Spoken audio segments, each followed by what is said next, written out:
Marcelo, boa noite.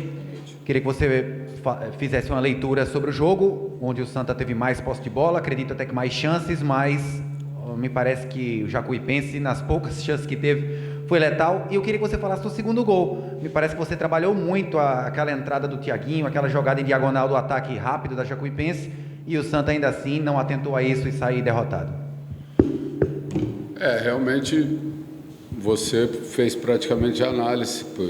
Tivemos mais a bola, tivemos mais oportunidades, mas tem que parabenizar a Jacuipense, que teve uma estratégia, cumpriu bem essa estratégia, marcou bem o nosso time.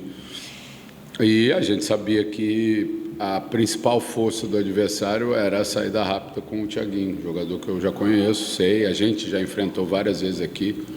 E eu trabalhei com ele esse ano, então sei da capacidade, a gente já tinha, inclusive, conversado sobre isso.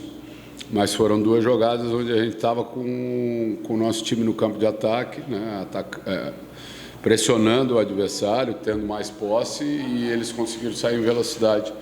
Principalmente a jogada do primeiro gol no primeiro tempo, e aproveitaram bem e levaram uma vantagem para o segundo tempo, onde a gente tentou mais uma vez jogar e criar as oportunidades, principalmente utilizando bastante a lateral do campo.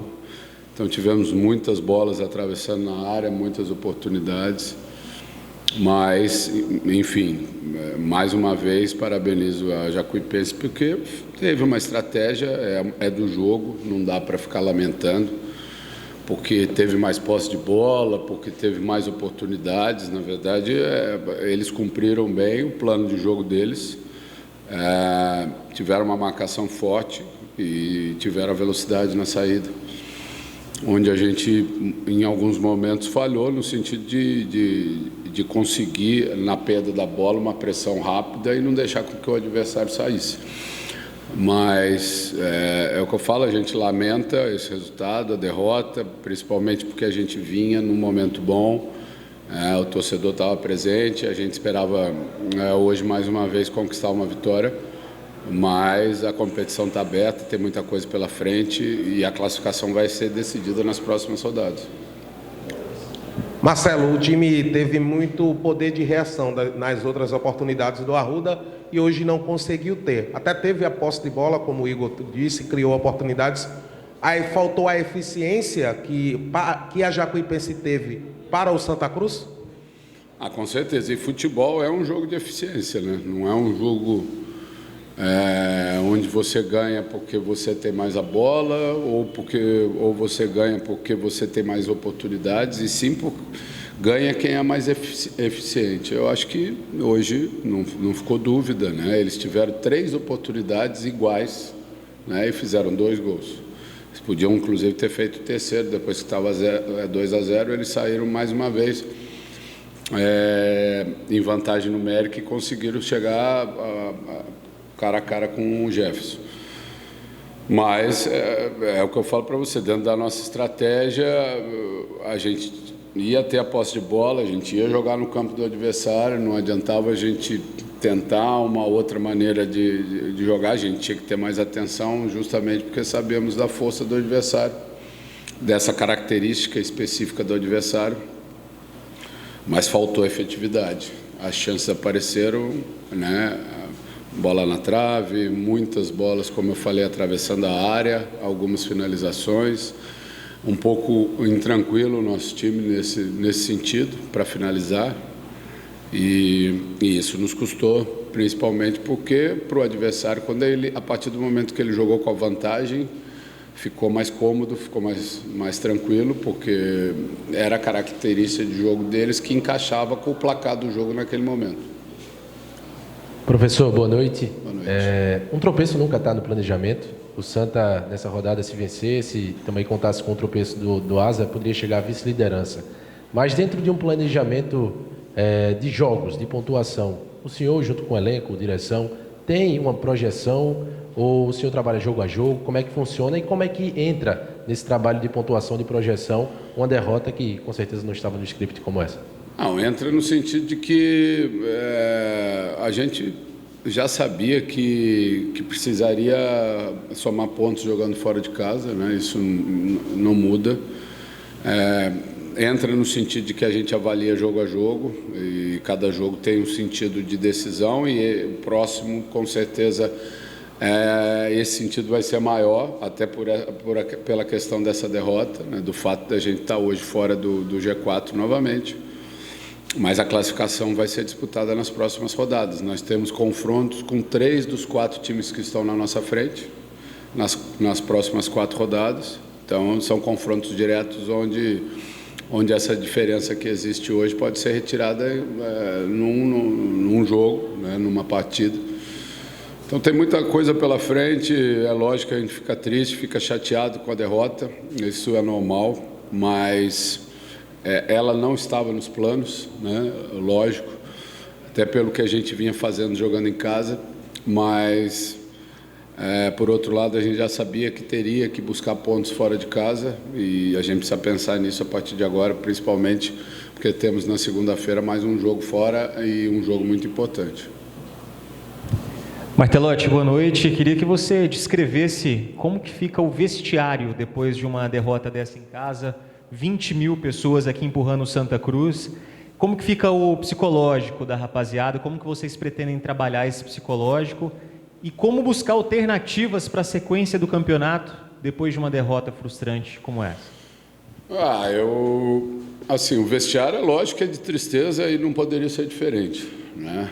A não ser que você tivesse um grupo que não sente, que não tem brio, que não quer, né? Mas não é o caso do Santa Cruz, então o clima realmente é de tristeza porque a expectativa de todos era por um jogo melhor e por uma vitória. Então, eu acho isso está dentro da normalidade.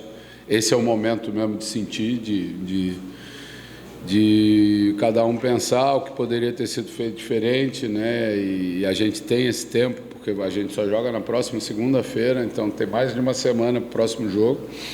Então, existe essa análise individual passando pela cabeça de cada um hoje, após o jogo, com certeza com o sentimento de que a gente poderia fazer melhor. Agora, é lógico, o emocional vai ser trabalhado, como já foi trabalhado. Esse grupo já reagiu dentro da própria competição, né? Já passou por momentos difíceis, com derrota em casa, e já mostrou poder de reação. Vai ter que mostrar novamente. Então, a gente vai buscar alguma coisa essa semana, e esse aspecto não é um aspecto novo, é um aspecto que já foi ultrapassado por esse grupo de jogadores, de passar por cima de derrotas, de passar por cima de momento ruim, de dificuldades e buscar vitórias e buscar resultados. Como eu falei, o que vai importar mesmo é na última rodada você estar dentro do G4 classificado, né, podendo passar para a próxima fase. Então vai ter sim um trabalho de reconstrução, né, se a gente pode chamar assim, reconstrução emocional principalmente durante essa semana. Mas é normal que nesse momento haja tristeza, haja decepção, porque tanto quanto torcedor a gente também fica chateado e frustrado pelo fato da gente não ter ganho e não ter jogado no nível que a gente vinha jogando.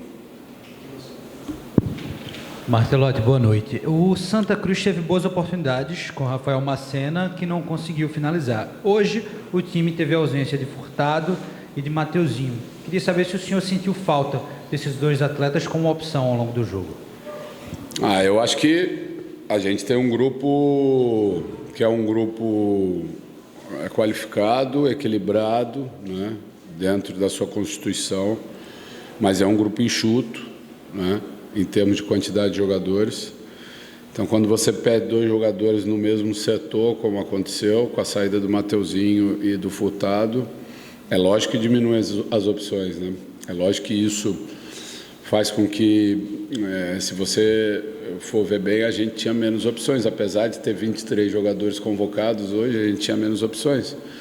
Foi diferente das vezes que a gente reagiu, por exemplo, em alguns momentos jogando com 2 centroavantes, em outro jogo que a gente acabou virando aqui, com o Furtado e com o Macena, né? Em outros momentos, tendo o Mateuzinho atuando muito bem, principalmente nos jogos em casa, né, e podendo ter a entrada do Lucas ou a entrada do Fabrício, enfim, a gente sente quando a gente não pode contar com todos os jogadores, porque eu vou dizer, o nosso grupo é um grupo enxuto, não tem muitas opções no sentido da gente não sentir, no caso da perda, por exemplo, hoje, de 2 jogadores no mesmo setor da equipe. Então, com certeza, ficaria muito mais satisfeito se a gente tivesse essas opções, né? Se a gente tivesse os 2 jogadores que vinham sendo titulares e vinham jogando bem.